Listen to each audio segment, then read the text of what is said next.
Bom, então agora eu convido o Marco e o Luiz para compor a banca aí e o público preparar suas perguntas para endereçar os dois palestrantes. Oi, Luiz, obrigado pela apresentação. Quão importante você acha que seria essa investigação sobre o clima organizacional numa organização de pesquisa, desenvolvimento e inovação mais ou menos importante do que uma instituição mais focada em resultados financeiros? Não, na verdade eu acho que o objeto de negócio da organização ela não define se clima é o mais ou menos importante. Né? Voltando para a definição, são percepções compartilhadas sobre a gestão. E essa percepção que as pessoas têm interfere diretamente no seu desempenho no trabalho. Se eu acredito que a empresa é justa comigo, eu tendo a ter mais boa vontade com a empresa.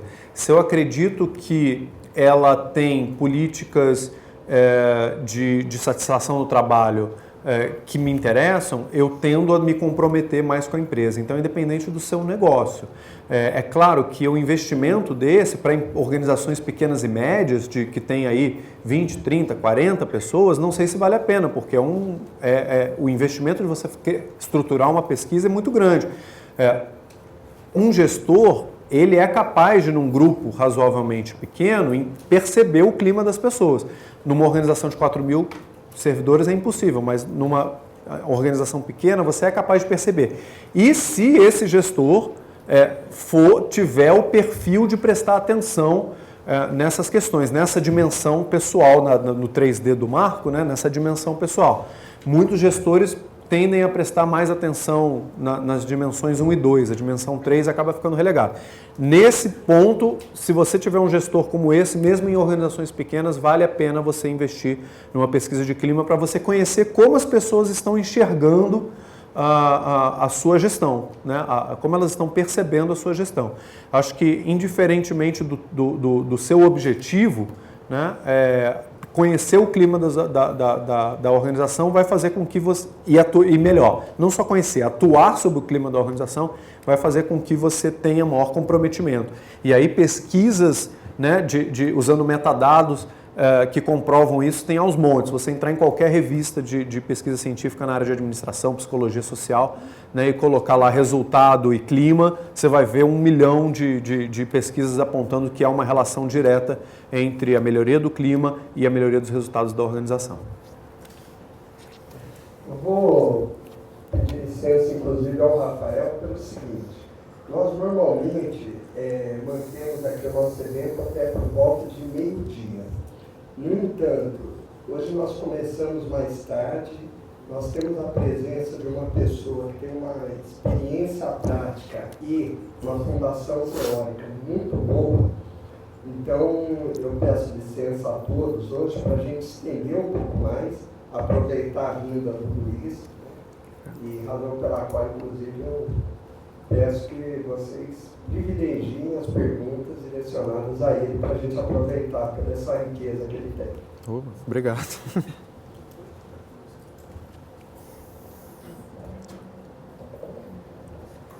Uma pergunta é o seguinte: de fato, das maiores ameaças ao longo da minha vida profissional, que a gente fez na literatura, tanto no setor público como privado, eu trabalhei nos dois, é que você faça uma pesquisa de clima e você não consegue materializar ações. Quer dizer, bem, a primeira vez que você faz, todo mundo fala, opa, entra de corpo e alma. Aí tem que no dia seguinte nada mudou. Né? O americano tem aquela frase que é maravilhosa, termina a reunião e fala, bem, o que a gente vai fazer diferente amanhã? Aí a gente no Brasil, a gente faz a reunião para depois jantar outra. Então, ainda mais no estatal, ou empresa pública, é mais difícil você falar recompensa material. Quão feliz você tem sido, a sua instituição tem sido, no sentido de sensibilizar a alta gerência de forma que ela realmente dê lastro às recomendações. Né? Você faz um trabalho super bem feito, parabéns, maravilhoso, palestra de ambos. Né? Vocês fazem esse trabalho super bem feito, mostra a correlação, né, dos resultados quer dizer, tangivelmente você melhorou a instituição. Uhum. A pergunta é se você tem conseguido, a cada ciclo que você faça, ter o apoio para que aquelas recomendações, não necessariamente todas, mas que o percentual razoável para que a equipe, que a empresa, né, sinta que vale a pena continuar contribuindo sinceramente para pesquisa de clima, etc. Uhum. Legal. Lá no banco faz parte também da nossa cultura, que aliás faz parte um pouco da cultura brasileira, né? Vocês lembram que a Daiane dos Santos, aquela ginasta, quando ela ganhou o Mundial de solo, a gente nem sabia, né, de nada, que nem estava tendo Mundial, nada. Daqui a pouco anuncia no Globo Esporte, depois nos jornais da noite, que ela tinha ganho o Mundial. Aí ela pega o avião e vem de volta. Quando ela desce no aeroporto, está costurado no agasalho dela, assim, Coca-Cola. Costurado. Aqui no Brasil, a gente só costuma ganhar patrocínio depois que a gente ganha a medalha de ouro no Mundial. No Banco Central não é diferente. Não é diferente. A gente já fez a terceira pesquisa, né? Na primeira, a gente não conseguiu emplacar um plano corporativo de melhoria do clima. Então, o que a gente foi? A gente foi conversando de formiguinha com essas unidades que eu falei para vocês, tecnologia da informação, materiais, comunicação, gestão de pessoas, universidade corporativa, e a gente foi costurando ações, né, pontuais. E conseguimos também uma diretoria, a diretoria de fiscalização do sistema financeiro, que ela emplacasse que eles fizessem um plano setorial de melhoria do clima deles. Está saindo aí? Tá, né? De melhoria do clima deles. E isso gerou resultado. Então a gente pegou depois e comprovou. Tudo com métricas, né? Economista gosta muito de transformar o comportamento humano em número, né? Então a gente transforma em número e mostra. E aí eles falaram, bom, legal, dá resultado, o investimento não é tão grande, né? Porque não foram eles que fizeram, né? Aí, beleza, fizemos a segunda e aí levamos, né, para a diretoria colegiada uma proposta, dessa vez já uma proposta de plano que nós construímos. Uma proposta de melhoria, o que vocês acham? Muito legal, faça-se. Voto da diretoria colegiada, mandando fazer, a gente se articulou com as unidades, claro que aí tem, né? Coisas que foram para frente e coisas que não foram, como você bem falou, mas tudo acompanhado. E a diretoria colegiada, de ano em ano, quer dizer, no meio do período, né, que era um ano, eles recebiam lá a informação sobre o que estava acontecendo. A gente criou um grupo um grupo gestor desse plano, que era os chefes de departamento das áreas envolvidas.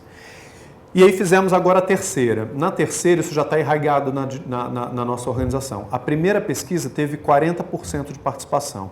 A segunda teve 45% e essa agora teve 60% de participação. Nosso sonho, Nirvana, é chegar a 80%. Parece que a Petrobras consegue um valor desse, 80% de participação na pesquisa de clima. Não sei se a gente consegue chegar lá, 60% já é muito bom. E estatisticamente falando, para quem conhece estatística aqui, se eu tivesse 500 pessoas respondendo, já estava mais do que suficiente. Na verdade, eu tenho mais de 2.000 pessoas que responderam a pesquisa. Então, essa é a percepção do banco. E a gente conseguiu, dessa vez, emplacar algo melhor. A gente levou o CGP, a gente não construiu o plano a priori, a gente levou o CGP à necessidade de que as áreas se envolvessem para construir o plano, as áreas se envolveram, construíram o plano, e a gente levou agora para o CGP, que está aprovando esse plano. O próximo passo é mostrar para a diretoria colegiada.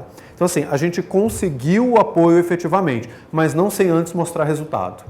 Se eu quisesse mostrar para a diretoria colegiada esse esforço que a gente tem agora, sem dar resultado nenhum, eles iam falar, não, cara, desculpa, mas não dá. Né? Não vou envolver aqui, parar 8 chefes de unidade para discutir um plano de melhoria do clima. E hoje eu consigo fazer isso, porque foi mostrando resultado aos poucos. Então, assim, passo a passo, né? Passo a passo. Mas tem sido positivo, sim. Não é tão bom quanto eu gostaria, quanto parece na minha fala aqui para vocês, mas é melhor do que a gente imaginou que ia ser há 6 anos atrás. Só rápido para falar algo para ouvir. Na verdade, faz parte a adoção por parte da alta gerência do banco, de alguma forma, patrocinar, materializar isso, está dentro do plano de metas de cada um desses gestores, de forma que ele vai ser avaliado Sim. pelo empenho que ele deu nisso? Não é? Sim, sem dúvida. Inclusive, essas ações do Plano de Melhoria do Clima entram num instrumento de planejamento que a gente chama lá de agenda, que é uma ação, tem um responsável, uma data, e isso há um acompanhamento do diretor e quiçá até do presidente. 2 ações do Plano de Melhoria de Clima do ano passado estavam sob o acompanhamento do presidente do banco. Então, realmente, há aí uma institucionalização disso. Agora, não conseguimos isso sem antes mostrar resultado, tá, gente? Não tem jeito. Show me the money, outra expressão dos americanos. No caso, agora me mostra os resultados que eu te dou patrocínio. O Luiz falou de transformar em números. Nós aqui temos objetivos mais ousados. Transformar isso em funções matemáticas. A gente sabe o tamanho do esforço, mas está dentro dessa ideia de procurar tangibilizar essas variáveis, esses fatores. Mas o que eu quero também é agradecer aqui a presença do professor Sérgio Salazar, que é um especialista na área organizacional, colega nosso. É uma honra tê-lo aqui, viu, Salazar? Obrigado. Por acaso estou com o microfone na mão. Obrigado. Isso mesmo. Muito bem. Primeiro, parabéns às palestras, Marcos, Luiz. Obrigado. Eu atuo como consultor nessa área de desenvolvimento organizacional e tenho visto que um grande desafio nas organizações aliás, vocês citaram vários, né? Mas eu percebo muito essa questão de equilibrar o tempo de ação com o tempo de reflexão. Quanto de reflexão nós precisamos para refletir sobre nossas práticas organizacionais, nossas estratégias e tudo mais, nossas relações, né? E a outra questão que hoje, mais do que nunca, a gestão de pessoas passa a ocupar na agenda do gestor um espaço temporal, né? Não só temporal também, na sua mente, um valor muito maior do que era antes. Quando, na época da mão de obra que você citou, Marcos, era fácil, né? Um chicote resolvia a questão. Hoje nós precisamos mais do que mão de obra, precisamos de cabeça de obra, coração de obra, e trazer o coração de obra das pessoas, né, é algo que é muito mais desafiador. Então, portanto, a pergunta para vocês vemos aí das apresentações que esse investimento traz um resultado sem dúvida nenhuma. Agora, como trabalhar, acho que você já respondeu em parte aí com a pergunta do Mauro, como trabalhar essa questão de disponibilizar as pessoas para poderem perceber a importância disso e que significa mudar muito o seu modelo mental.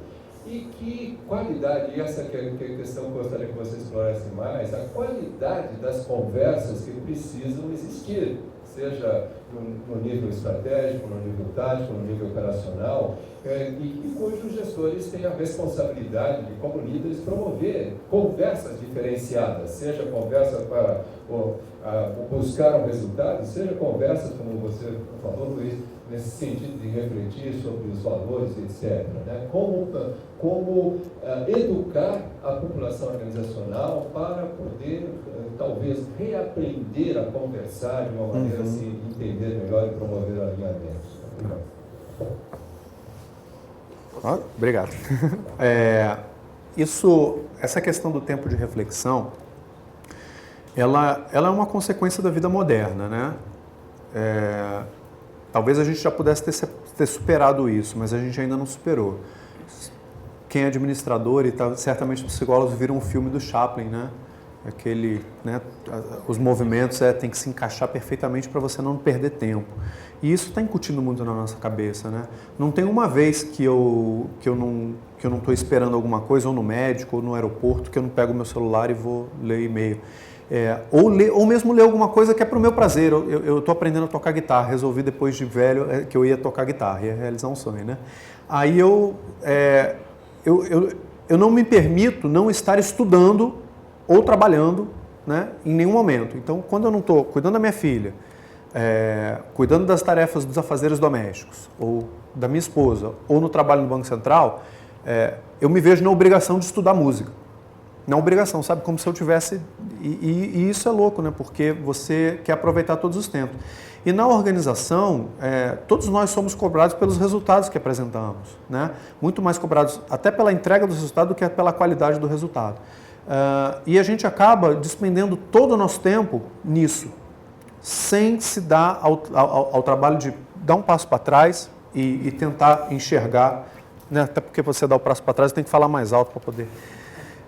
mas a gente não se dá esse trabalho de dar um passo para trás para tentar enxergar o todo, para refletir sobre essas questões que são importantes.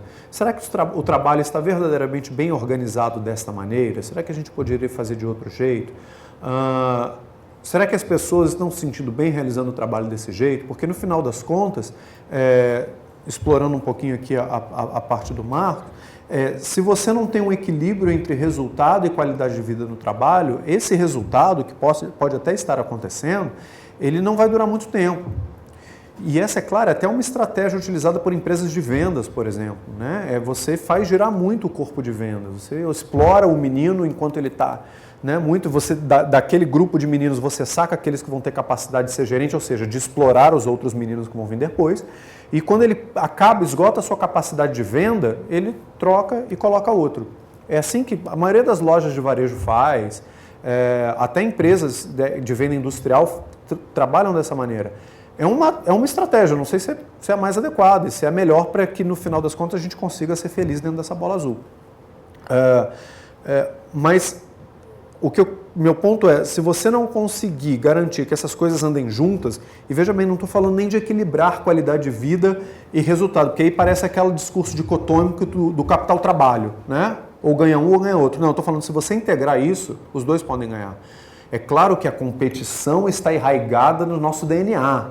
A gente está aqui neste momento porque nós somos competitivos, nós fomos mais competitivos do que outras espécies no passado, e a cultura vigente, a tal cultura ocidental, ela foi mais competitiva e por isso ela está sendo imposta a todo mundo. Só que talvez a gente não precise mais dessa competitividade, talvez a gente já tenha atingido um nível econômico-social que já nos permita cooperar mais do que competir.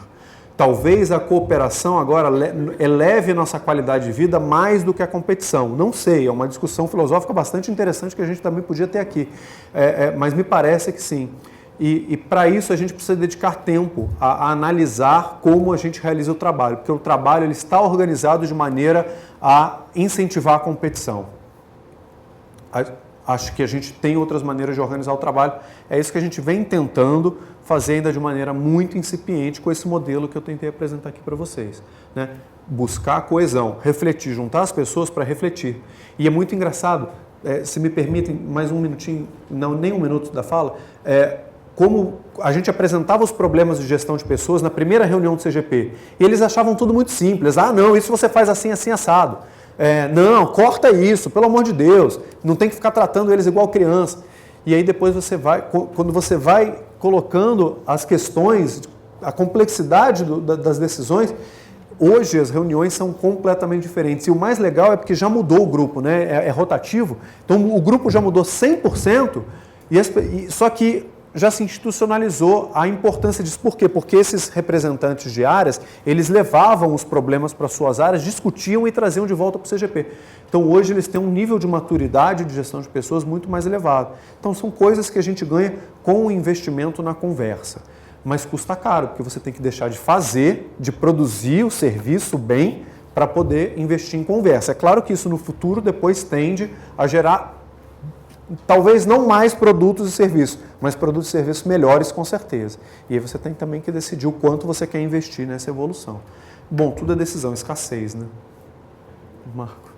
Eu vou pedir licença aqui, ocupar um minutinho, porque à medida que o Salazar foi perguntando e o Luiz respondendo, uma série de questões se abriram, mas eu vou só me ater a talvez três coisas muito pontuais. A pergunta do Salazar traz uma coisa muito interessante, o equilíbrio entre ação e reflexão. Essa é a base do resgate da dimensão humana dentro das organizações. E uma maneira interessante é que esse tempo da reflexão ele seja bem direcionado para produzir resultados que gera, então, um ciclo virtuoso. Eu costumo dizer assim, o tempo que passamos afiando o machado é um tempo perdido, é mais ou menos por aí. Uhum. Uma outra questão o Luiz, na sua fala, ele colocou um elemento que eu acho muito interessante, eu costumo falar isso há muitos anos. Como a atividade gerencial é simples, como as coisas são simples.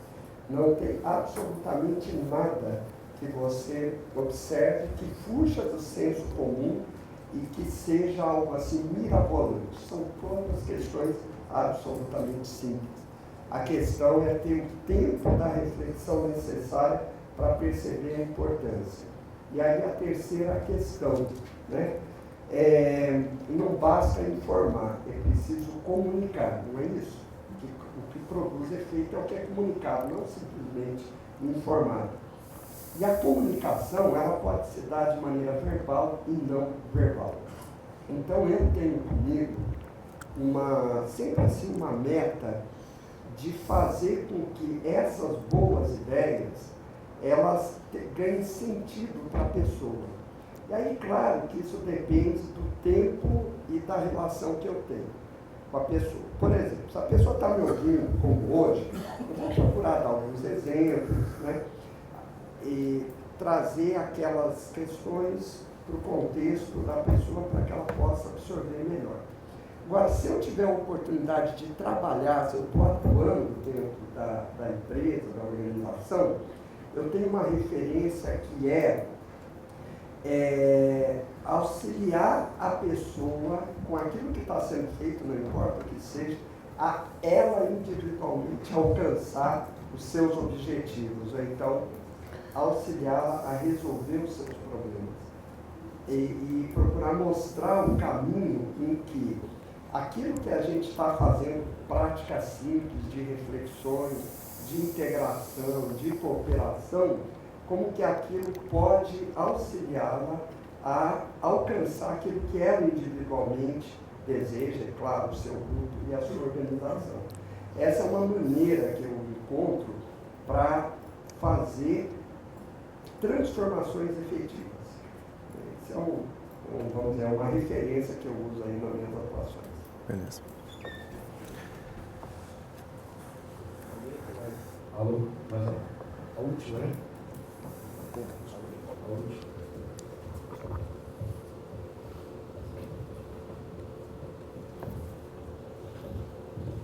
Boa tarde, meu nome é Thiago, trabalho no Centro de Ligação. Parabéns pelas palestras, que são bem para nós, no momento que está passando de crise também no país, que as palavras de conhecimento acabam nos apoiando. Uma dúvida com o Luiz. Como lidar com uma situação de meio à crise? Vocês promovem vários eventos, uma semana da cultura, uma conversa com a gerência.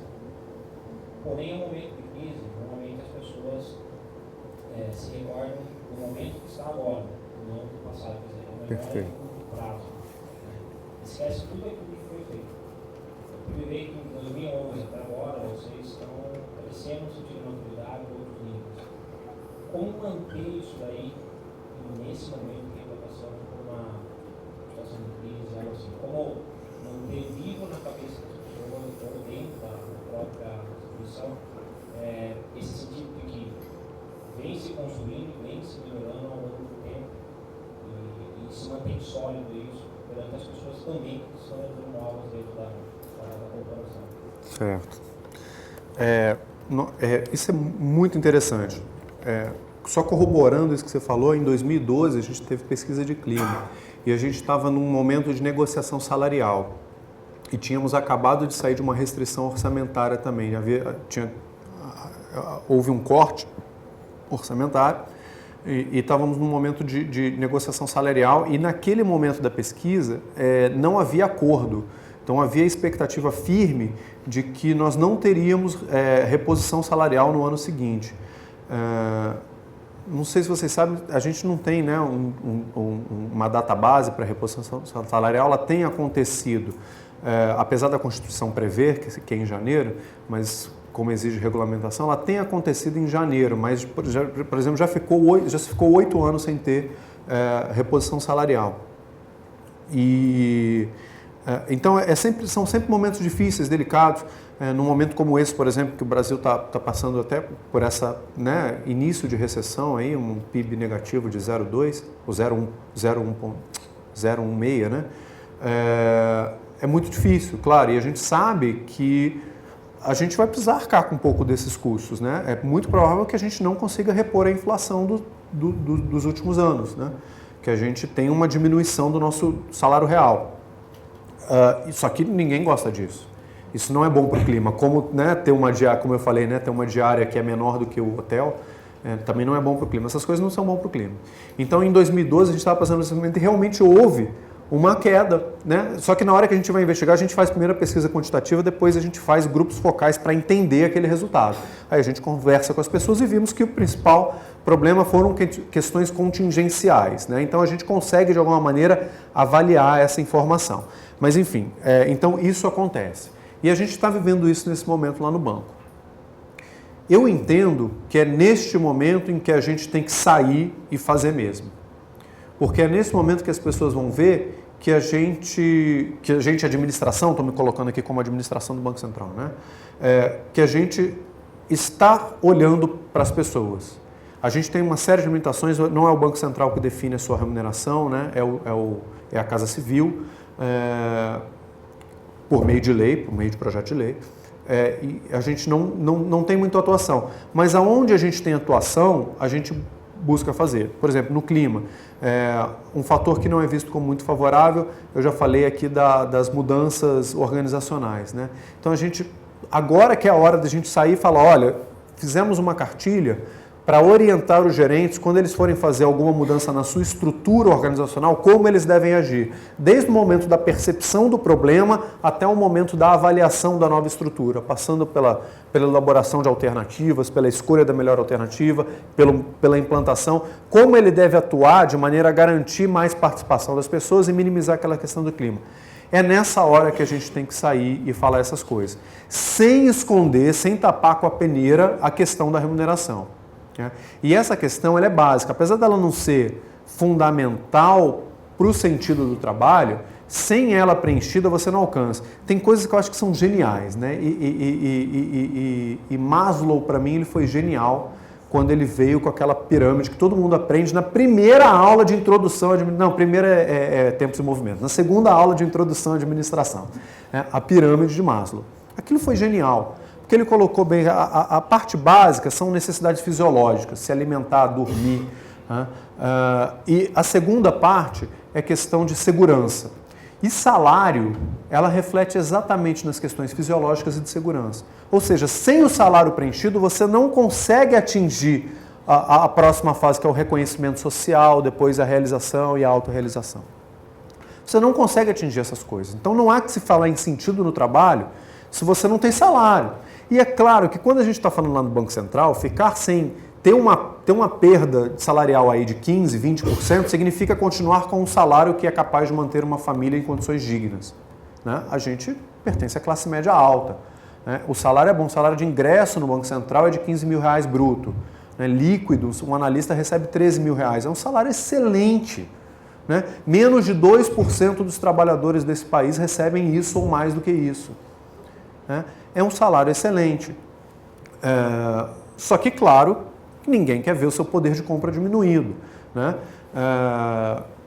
Então, a gente está passando por esse problema aí de revisão salarial. Agora, até que a imprensa não está atacando tanto isso, tem tanta coisa mais legal para atacar, que eles não estão atacando tanto esse problema, mas é uma coisa que é difícil. Só que eu acredito que é nesses momentos que a gente tem que falar, olha, onde eu posso atuar, eu estou atuando. Eu estou mandando para o Ministério do Planejamento, de 2 em 2 meses, uma justificativa de por que eu preciso de mais servidores. Eu estou mandando para o Ministério do Planejamento uma justificativa de por que eu preciso garantir que a remuneração do servidor do Banco Central seja equivalente às maiores remunerações do Executivo, né, que é a Polícia Federal, Receita Federal. Né? Não estou falando de judiciário, juízes, procuradores, esses, né, têm uma remuneração diferenciada mesmo. mas nesse Polícia Federal, porque e eu estou fazendo isso, eu tenho que mostrar isso para as pessoas. Né? Então, eu entendo que mesmo nos momentos de crise, você tem que entender que não adianta você querer gerar sentido no trabalho quando o cara está tendo um problema de salário, mas você também não pode deixar de atuar. Você, olha, com o seu salário eu não posso atuar, mas com essas outras coisas eu posso e estou fazendo. Eu acho que a transparência e mostrar que você está ali para ajudá-los também, né? Porque você acredita que qualidade de vida e resultados são uma coisa única e não que você tem que buscar equilibrar, são uma coisa única, eu acho que é o melhor caminho, sabe? É claro, como fazer isso, como fazer uma reunião com os gerentes na hora, os caras falam, pô, mas e o meu salário? E o nível superior para os técnicos, né? E aí você tem que falar como é que você está fazendo isso e quais são as dificuldades, sem tapar o sol com a peneira, mas você tem que falar, entendendo as limitações da sua fala também. As colocações muito pertinentes, eu comungo essas mesmas ideias, e o Luiz lembrou bem do Maslow, né? Tão simples e ele traz uma sabedoria para a gente entender um pouco os comportamentos humanos dentro e fora das organizações. E eu vou pedir licença agora então para o Rafael, o nosso, como chama isso, a nossa prorrogação já está chegando ao fim. Eu, em primeiro lugar, quero agradecer aí a presença de todos vocês, principalmente aí o condicionamento físico de aguentar essa prorrogação de meia hora, que a gente costuma ser pontual, viu, Luiz? Sim. E, claro, agradecer mais ainda o Luiz, que se deslocou de Brasília até aqui. Prazer. Muito grato aí pela colaboração, pela contribuição. Os slides estão comunicando a todos nós que dia 1º de outubro nós teremos a próxima edição das Manhãs da Inovação. Temos 2 organizações, o MEANAC, vamos trazer aqui também mais uma organização pública, falar sobre gestão do conhecimento. Em novembro também já temos a manhã bem definida. E como o Rafael comentou na vez anterior, tudo isso existe para essa nossa interação. Eu ia falar assim, para vocês, mas aí seria um pouco... para essa interação mesmo, é algo que contribui para todos nós. E aqui, essa audiência normalmente é constituída por gente do setor produtivo, do setor público, do setor da academia, pesquisadores, professores, especialistas. Isso tudo faz com que o nível das nossas interações, do nosso evento, seja cada vez maior. Então, agradeço a todos, um bom dia e até outubro. Obrigado.